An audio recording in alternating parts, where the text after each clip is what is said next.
భయ్యా నాకు పెళ్లి కుదిరింది. భద్రం పెళ్ళా? వద్దురా భద్రం, పెళ్ళి వద్దురా. పెళ్ళి అంటే మామూలు విషయం కాదురా. ఎందుకు చెప్తున్నా వాళ్ళకిచ్చరా? నేను నీకులాగే పెళ్లి కాకముందు ఎక్కడ గుళ్ళేది కలవాడు జ్యోతిష్కులేడు. కనిపిస్తున్న ప్రతి ఏదో అడగడమేరా బాబు పెళ్ళి ఎప్పుడు అని. ఇంకా నాకు పెళ్లి కావట్లేదు కానీ బాధపడతాను అనుకున్నాను రా. పెళ్ళి ఏందో తెలిసింది, నేను బాధపడట్లేదని బాధపడతానండి. వద్దురా భద్రం వద్దు. పెళ్లి చూపులు ఏమైందో తెలుసారా నీకు? మీ వదిన ఏమంతా తెలుసా? నేను అది సాధిస్తాను ఇది సాధిస్తాను చెప్పిందిరా. నేను చాలా గర్వపడ్డాను రా. పెళ్ళేక తెలిసింది దానికి నన్ను మా అమ్మ బాబుని చాలించి తప్ప ఏమీ రాదని. వద్దురా. ఒరే భార్యాభర్తలు అంటే కష్టకాలు పాలు పంచుకోవాలి కదరా. కష్టాలు పంచుకోవడం పక్కన పెట్టు, కష్టాలు పెట్టకుండా ఉంటే సరిపోద్ది కదా. కానీ పడుతూనే ఉండాలిరా, పడుతూనే ఉండాలి.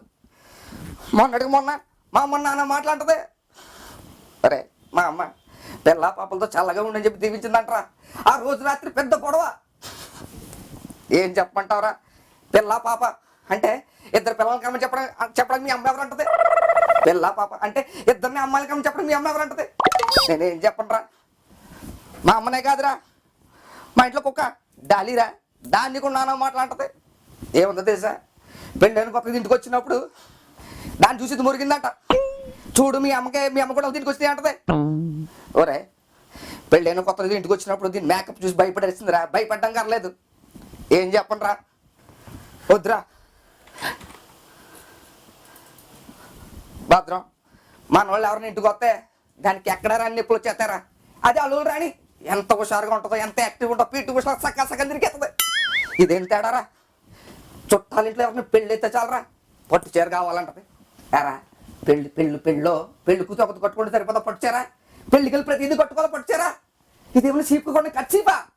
పట్టు చీరరా తీరిపోతుంది. ఇక్కడ షాపింగ్ వెళ్తుంది, ఆఫర్ బాగుంటే చాలు 1+2 2+1 అని కొనేస్తుంది. అది అవసరమా అనవసరమా అని ఆలోచించదు. అన్ని కొన్ని రూమ్లో పడేస్తుంది. చివరికి అదే రూమ్ స్టోర్ రూమ్ అయిపోతుంది.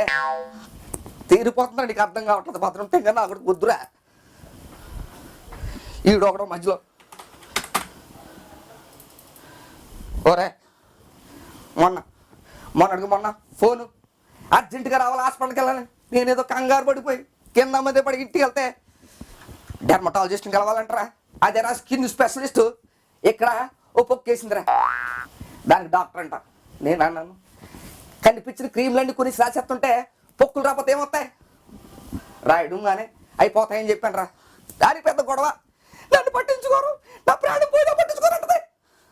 దాని ప్రాణం ఎక్కడ పోతురా? దాన్ని పెట్టే బాధ మన ప్రాణం పోవాలి.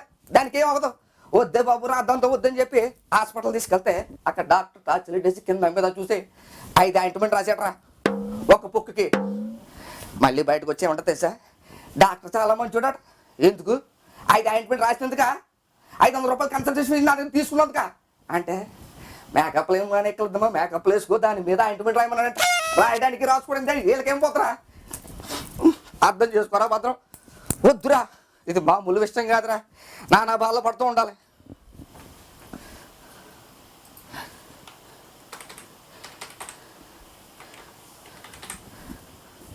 ఓరే మొన్న ఏమన్నా అంటే మందు తాగడం తప్పేట్రా? వారానికి ఒక రోజు తప్ప మందు తాగకూడదు అంటుంది. మందు తాగితే ఏమవుద్దురా? లేబర్ పోతుంది. కానీ దీన్ని పెట్టే టార్చర్కి రోజంతా తాగకపోతే ప్రాణం పోయేలా ఉంది. మందు తాగకూడదంటే, సిగరెట్ తాగకూడదంటే, చేతులు తిరగకూడదు అంటది. ఎప్పుడు ఇంట్లో ఉంటూ దీని తిట్లు మాడిపోయినట్లు జీవితం అంతా గడిపేయాలంటది. ఇది కుదురుతుందో చెప్పరా? బయట ఉంటే ఇంట్లో టైం స్పెండ్ చేయలేదని గొడవ పడుతుంది. సరే ఇంట్లోకి వచ్చాం, ఇంటికి వస్తే ఉంటుంది సార్ బయట తీసుకెళ్ళదని గొడవ పడుతుంది. బయట తీసుకెళ్తే అయ్యి కొనలేదని గొడవ పడుతుంది. ఎక్కడికి వెళ్ళినా గొడవ కామంటారా? దాన్ని గొడవ పడడం హాబీ, దాంతో మాటలు పడడం నాకు హాబీ. ఇలా అయిపోతారా జీవితం అంటారా? వద్దురా. ఈ కష్టాలన్నీ పడడం అలవాట్లేక మా అమ్మగారు చెప్పుకుందాను మొన్న వెళ్ళాను రా. ఏమైందో తెలుసా? ఆయన చెప్పిందా ఆయన అంటాడు, అల్లుడి గారు నేను రోజు గంట మెడిటేషన్ చేస్తాను, గంట యోగా చేస్తాను, అయినా సరే నాకు హై బీపీ లో షుగర్ వచ్చి దీనికి కంగారు తెలుసా అంటే నాకు కంగారు వచ్చింది. నేనేం చేయనండి. ఎంత రావడానికి కన్నా మీ అత్తగారు అంటాడు. ఓహో నాకు అనిపించింది అప్పుడు దీనికి అమ్మ బోల్కి వచ్చినాయని. నేను అదృష్టం పొందుతున్నట్రా. నా అదృష్టం మండిపోయి ఏ అని అడిగితే మీకేమైనా కష్టాలతో చెప్పుకోండి నేను ఉన్నాను, నాకేమైనా కష్టాలు చెప్పుకోవడానికి ఎవరు ఉన్నారు? మా మామగారు ఎప్పుడో పోయాడు, మా అత్తగారు దైవాలు అంటాడు. ఓ అమ్మ ఫ్యామిలీలో ఉన్నాయన్నమాట. అంతా ఓదార్పు కోసం వెళ్తే చివరికి ఓదార్చి వచ్చాను రా. అది రా జీవితం. ఎక్కడ దీనికి తోడు అనుమానం. ఎరా మనం ఏమైనా ఆరోగ్య అమితాబ్ బచ్చనా, అందులో ఏమైనా అరుణ్ సోమ కాదు కదా. అయినా సరే దీనికి అనుమానం. మన ఫేస్ చూసావు కదరా, మన కలర్ ఏంటి, మన వేసుకు షర్ట్ ఏంటి, కలర్ఫుల్ షర్ట్ వేయకూడదు అంటది. మనం అన్నమాట అది అనుమానం. అయినా సరే లోపల మాత్రం అనుమానం పడుతున్నప్పుడు మాత్రం మనకు ఒక లోపల ఒక కాన్ఫిడెన్స్ వచ్చి పెరిగిపోతుంటారా. మనకు నిజంగా ఒక అమ్మాయి ప్రేమిస్తే ఎలా ఉంటుందని. అది పక్కన పెట్టు. ఏంట్రా ఎంత సీరియస్గా చెప్తుంటే నువ్వు ఎస్ఎంఎస్ కొట్టుకుంటున్నావు. ఇప్పుడు అలాగే ఉంటుందిరా. గంటకి ఫోన్ రాకపోతే ప్రాణం పోతుంటుంది. ఫోను పెళ్ళైన తర్వాత ఫోన్తో ప్రాణం పోతున్నట్టు ఉంటుంది. చూసావు కదా ఇదే. హలో ఇక్కడే ఉన్నానమ్మా, గంటకి విన్నాము వెళ్ళడానికి పిఎంనా, ఒకే లొకేషన్ ఆఫీస్లోనే ఉన్నాను. ఇడ్లీనోక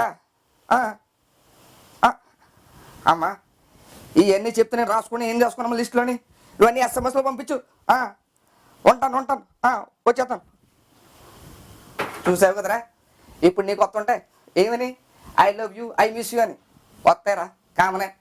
పెళ్ళైన చూసావు కదా ఏమొస్తాయో, సామాన్ లిస్ట్ వస్తుంది. రోజు ఇంటికి వెళ్ళేటప్పుడు ఎన్ని తీసుకుంటే వెళ్ళాలి. నీ జీవితంలో అయిపోద్దంటే షాప్లో డెలివరీ బాయ్లో అయిపోద్ది. ఎందుకు చెప్తున్నావు ఆలకించరా భద్రం. వద్దురా నువ్వు తెంగన్నా కొడుకురా. దీంట్లో ఏంటంటే నీకు నాకు మన అందరికీ పెళ్ళి పడదరా. మన అమాయకులు మన తెంగన్నా కొడుకులకి ఏమో లపాకిలు తుపాకులు అంటే పిల్లలు వస్తారు. అదే కేట్నా కొడుకులకి సావిత్రులు సౌందర్యులు పిల్లలకి వస్తారు. ఏవైనా అంటే మ్యారేజెస్ అన్బెడిన ఏవైనా అంటారు. ఏవైనా కాదరా ఓవెన్ మండిపోతుంది ఇక్కడ. వద్దురా ఒరే ఎంత చెప్తున్నా సరే వినట్లేదంటే నీ కర్మ, నేనేమి చేయలేను. ఓ ఇప్పుడు వెళ్ళిపోతావు మళ్ళీ వస్తావు అన్నా అని